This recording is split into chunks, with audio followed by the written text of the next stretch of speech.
Andrew McCART, IFL TV in association with MTK Global. I'm here with the man himself, Eddie Hearn. What an atmosphere there in Newcastle. You've got a big smile on your face. Obviously you're happy about this. Yeah, obviously I knew the numbers were good, and I expected a great atmosphere, but that sort of blew me away really. It's so good I said in the press conferences in the week, it's so good to come to a city where actually people are like, thanks for bringing boxing here. You've got London, you've got Liverpool, you've got Manchester. It's a regular thing, so you don't want to milk it, but at the same time we're going to be back and it's going to get bigger and bigger, and we have some very special talents in Lewis Ritson and Josh Kelly and other fighters as well. Glenn Foote about to challenge for the British title and his Commonwealth title, so it's going to be interesting. Let's talk about the two main fighters on the bill tonight. First of all, we'll start with Lewis Ritson. We just had the press conference there. When I speak, I've known Lewis really well. When I speak to him, his demeanour so laid back. Yeah. Do you think he knows how good he is? No, I don't think he. I don't know. But what surprised me tonight was not just the performance, but how cool he was, because we were standing behind that curtain and he'd never seen anything like that before. I mean, he'd boxed on the Manchester Arena on a crawler card, but it wasn't for him. Yeah. He sold 100 tickets that night. So this was something very, very different. And when his music started and when he got in the ring, the energy, the noise, I was sort of looking at him as if to think, please, I hope you're calm right now, because I'm not. And he was so calm. Yeah. And that's a sign of a fighter with a very good temperament, and that's what I think he has. He's got a lot to learn. When he's trading, his chin is right up in the air, and you cannot do that against fighters who can punch as you step up through the levels. But what he does have is extraordinary power, and I believe he's a much better technical fighter than you've seen or people know. But I want to see that come out. I want him to develop as a fighter and not just have the pressure of he's just a ticket seller for, he's going to come back. When you're bringing him back to it, yeah, we will bring him back this year, unquestionably. But also, I'd like him to go away, not behind closed doors, but just away from the pressure, to learn, do some rounds and just develop as a fighter, because I don't want to lose this opportunity with Lewis Ritson. I don't want to just put him in and he hurts someone and starts trading up and his chin's in the air and he gets stopped or knocked out and we're back to square one, because what has happened to him is just the most remarkable story over the last 12 months. And again, I don't know how it happened. I don't think he can believe what's happened, but it's here. And you have to say right now, he is arguably the most exciting fighter in Britain. Everybody's talking about him. Everybody's going to want to watch him. But I don't want that pressure just to be, this is this guy who just marauds forward and knocks everyone out in one round. He's had 16 fights, and his last 3 fights, all defensive, he's British, have been over in 1 round, 2 rounds and 1 round. Well, in that sense, Eddie, do you think, is he a promoter's dream, and on the other hand, is a promoter's nightmare? Because how do you match him? You put him up against Cardo. Yeah, he's definitely not a promoter's nightmare. He's a promoter's dream, but he's probably more a manager's nightmare. But I feel a little bit like, as much as I love to take the credit for everything, I don't get that impression. People who really deserve the credit with Phil Ritson are people like Phil Jeffries and his dad and Neil Fanning, because when they had nothing, when they had no opportunities. I can remember him being up in Scotland. Yeah, exactly, with Billy Nelson. I remember when Billy first had him. Yeah. Billy was phoning me non-stop. I've got this kid, Lewis Ritson. He's an unbelievable talent. You've got to sign him. I can't sign everybody. So he didn't really have that Olympic pedigree or stuff like that. So you choose them first. That's just how it goes. And then when the opportunity came up for him to change for the British, I put it on my show. And I finally got to see him. And again, like I said in the press conference, fighters have got to understand that this is an entertainment business. And sometimes I'll be watching a fight and it'll get to 3 or 4 rounds and I'll think to myself, this is very nice, but if I'm a punter right now, I want you to move on here. And that's like that's not right for the development of the fighter, but I'm just telling you the reality of it, and that's what was really good about Charlie Edwards' win tonight, because Charlie Edwards could have boxed Nelson for 10 rounds and won every round, but he didn't. He delivered devastating punch selection and punch power and that great knockout finish. And what Lewis Ritson did, if Lewis Ritson would have boxed Robbie Barrett when he got his chance and laboured to a points victory, you may not have heard of him again. But he got my attention, he got Sky's attention, he got the fans' attention, more importantly. And then when he boxed Joe Murray, and when he boxed Scotty Cardle, and then when he boxed him, it's people you see on social media, people are saying I love this guy. You know why? Because he is the underdog story. He's the kid out of nowhere. He's the one that nearly jacked it in 12 months ago. You know, and that really, you know, forgetting even the atmosphere, the belts, the money. It's kind of like a challenge because it's like, how far can we go with this kid? I don't know. I remember the initial press conference we had here. You mentioned St James's Park and everyone had a laugh and blah blah blah. But how serious is that now? Witnessing this atmosphere? I'll tell you something. If he boxed for a world title now at St James's Park, I'm not saying I'd fill it, but I'll tell you what, I'd have a good go. But we're miles off that. That's the dream. And every fighter, I can name you every fighter that I work with. I've got a dream of where I'd like to get to. 9 times out of 10, you don't get to that pinnacle.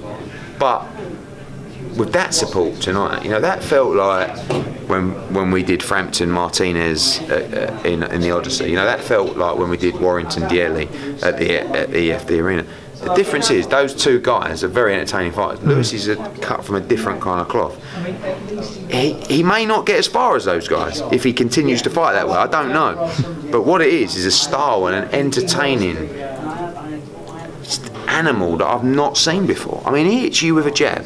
He hit Hyland with a jab. And listen, Paul Hyland Jr. is a lovely man. He's tough as old boots. He's a good fighter. He got hit by that jab. And he thought to himself, what the fuck is going on here? He got hit on the top of the head and he said to me after, and Cardle said to me tonight, you know, mate, this guy's no joke. Like, if you want to stand and trade with him, you're taking a huge risk. But he's got to improve, and there's a lot that he's got to improve on. Well, do you think you're adding pressure to him calling him the Geordie Golovkin? Is that nickname? We've been doing that for a while, but that's what he does is. Again, I don't want to get like caned by social media. But it's like he cuts the ring off so well. So what Golovkin does, if you watch like Golovkin against Kell Brook, he can be outboxed, but he doesn't follow you. He's just cutting the ring off, and before you know it, you're here and you've got to fight. Before you know it, you've got to fight him. So you can move, but then all of a sudden he's cut you off and you're here, and it's like, that's what Hyland did. So he pushed him back with a jab, then he cut the ring off, and Hyland's here, and it's like, oh, do you know what? Let's just go. Bang. And then when you do that, it's over against Ritson. You know that left hook's going to be the thumbnail. Let's talk about the next man on the bill, Josh Kelly. Phenomenal. What a phenomenal talent. I mean, tough to follow Ritson after the dramatic first round KO.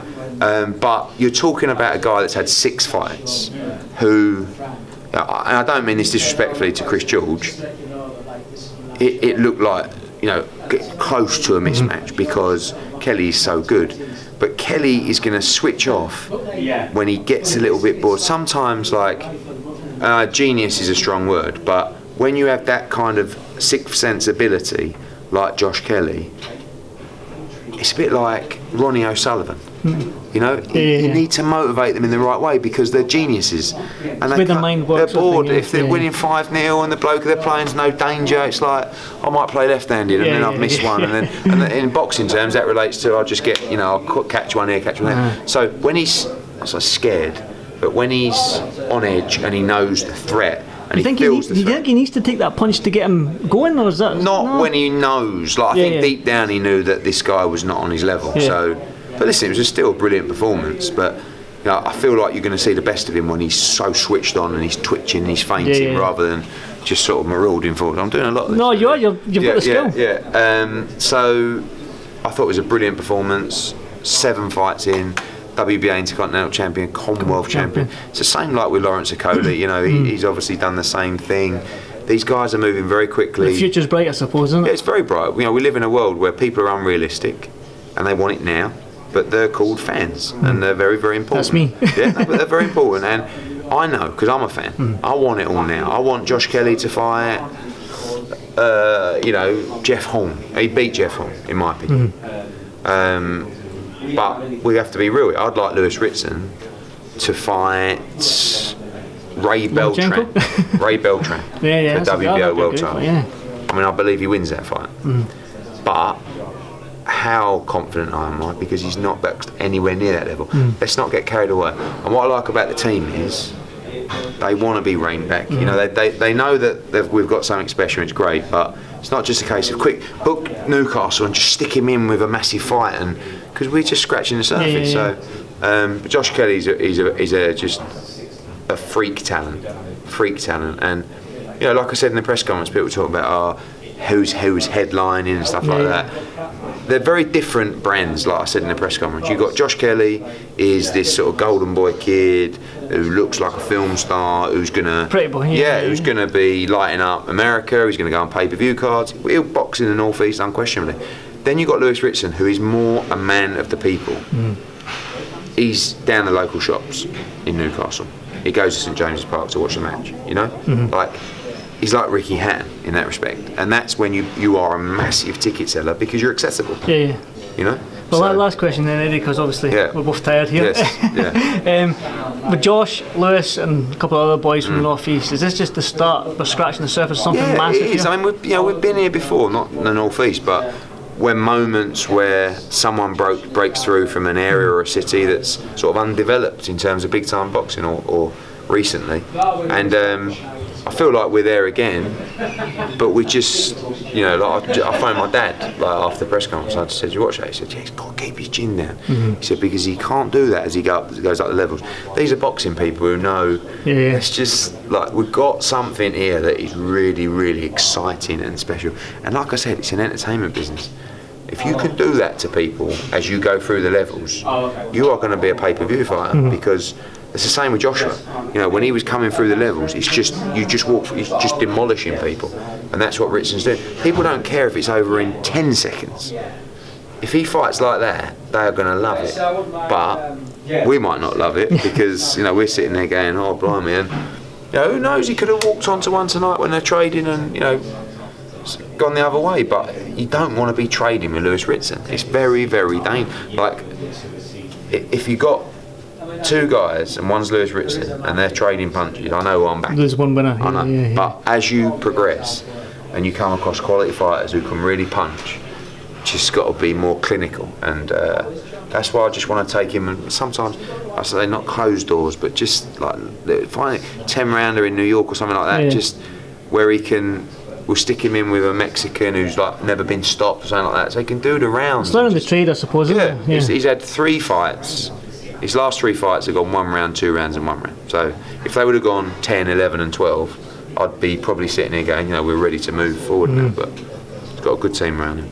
Right, Eddie, well, I've got 2 hour drive back up the road. I've got 5 hours tomorrow, don't worry, I don't feel sorry. Well, thanks for this fight for TV. Keep you week and happy. Cheers now.